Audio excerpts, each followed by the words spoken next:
tua palavra é luz no meu caminho. Caríssimos irmãos e irmãs, que bom vir ao teu encontro neste domingo, segundo domingo da Quaresma. Mais uma vez, te convido a começar o seu dia, voltando seus pensamentos, voltando sua atenção para dentro de você mesmo, para acompanhar essa dinâmica belíssima da tua respiração. A respiração é o nosso maior tesouro, pois é por meio da respiração que estamos vivos. É por meio da respiração que nossos órgãos funcionam. É por meio da respiração que nós mantemos este nosso corpo com uma energia equilibrada. Por isso, coloque sua atenção nesse gesto tão simples e tão nobre. Respirar é comunicar-se com Deus. Respirar é caminhar na presença e com Deus. Respirar é ser testemunha de Deus dentro de nós. Seja testemunha deste Deus dentro de ti e viva intensamente a sua presença. Amados e amadas, neste domingo, a leitura primeira nos leva novamente ao livro do Gênesis, capítulo 15, versículo 5 ao 12, 17 ao 18. E aqui é aquela cena belíssima de Abraão. Deus conduziu Abraão para fora e disse-lhe: olha para o céu e, se puder, conte as estrelas, se fores capazes. Pois, assim como não és capaz de contar tantas estrelas que há no céu, também não contará, não será capaz de contar, de tão grande que será a tua descendência. A descendência de Abraão será fruto da sua obediência a Deus. Será fruto da sua fidelidade a Deus. É assim também que Deus nos convida neste domingo a começar o nosso dia, reavivando e fortalecendo a nossa fidelidade a Deus. Ainda diz, então, Abraão vai perguntar a Deus: Senhor Deus, como poderei saber que vou possuir tamanha descendência, tamanha terra? Deus convida Abraão a lembrar, olhar para trás e lembrar a descendência que Deus fez por seus pais.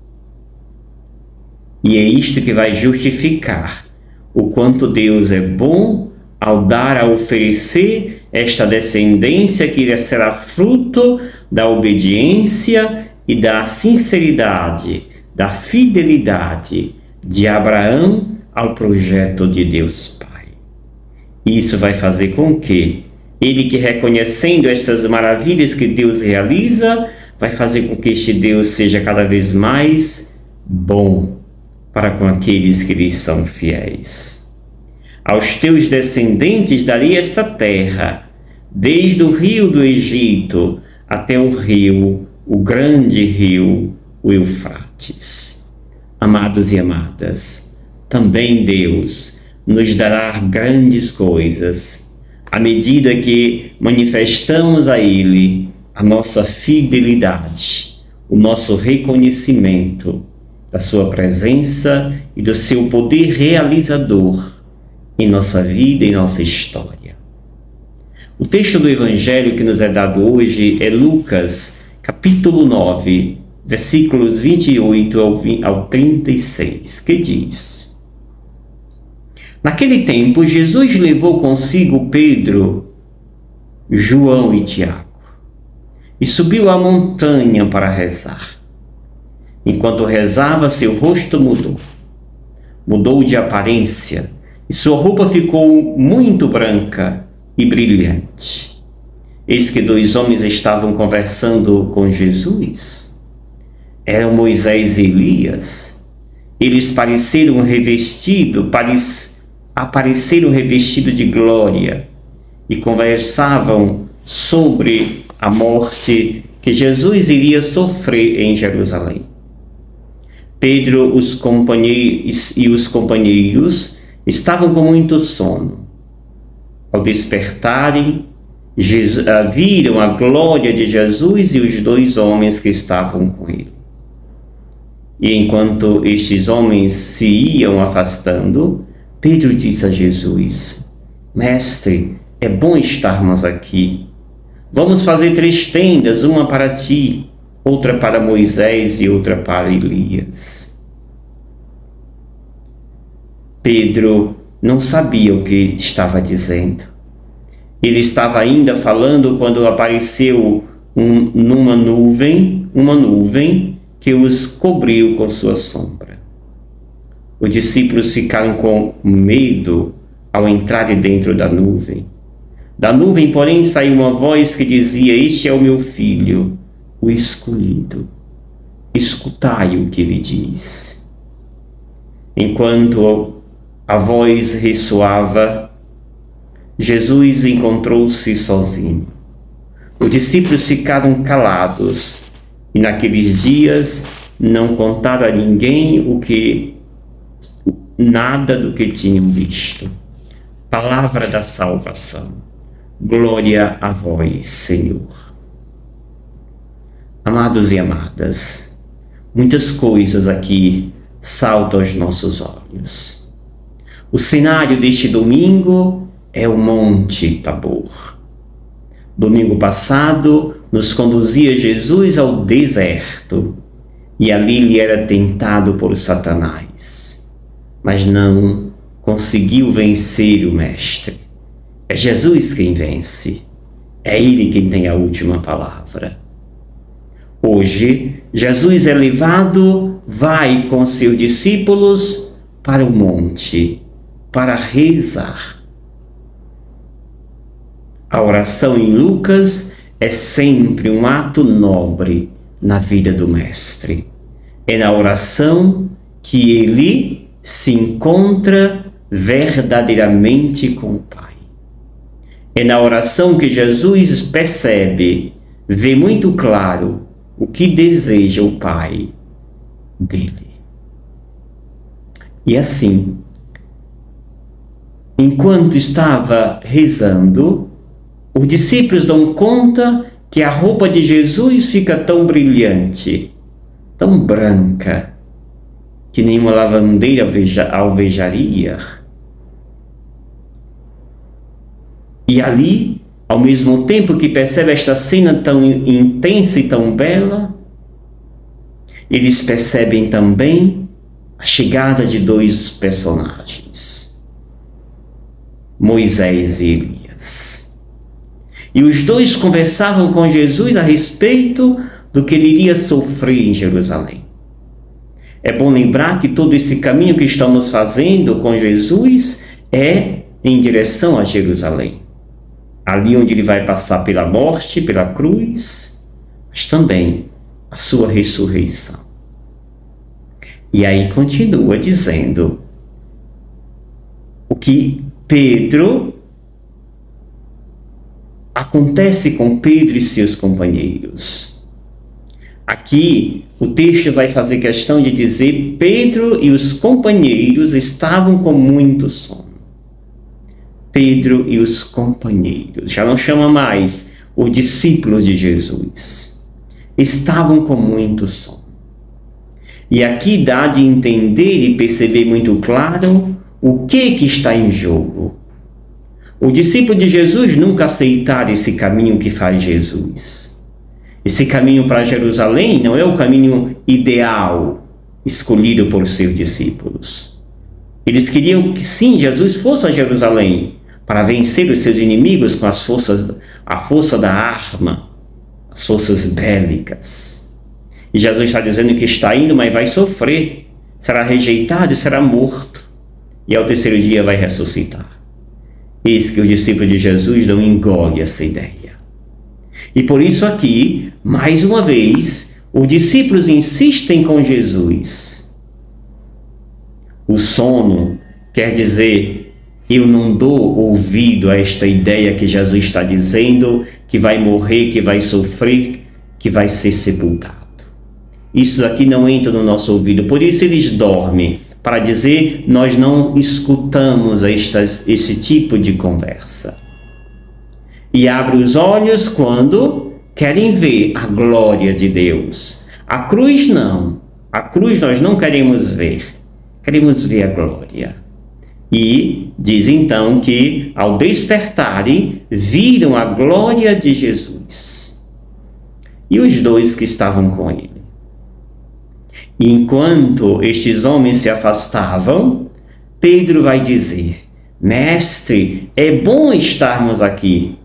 Vamos fazer 3 tendas, uma para ti, outra para Moisés e outra para Elias.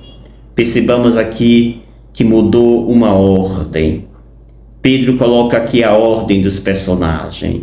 Quem está no centro desta ordem é Moisés. Ele diz, preparar 3 tendas, uma para ti, Jesus, outra para Moisés e outra para Elias. Quem está no meio entre os dois, entre Elias e Jesus, é Moisés. Ou seja, os discípulos sentem saudade do Moisés corajoso, do Moisés que veio mostrar todo o seu poder.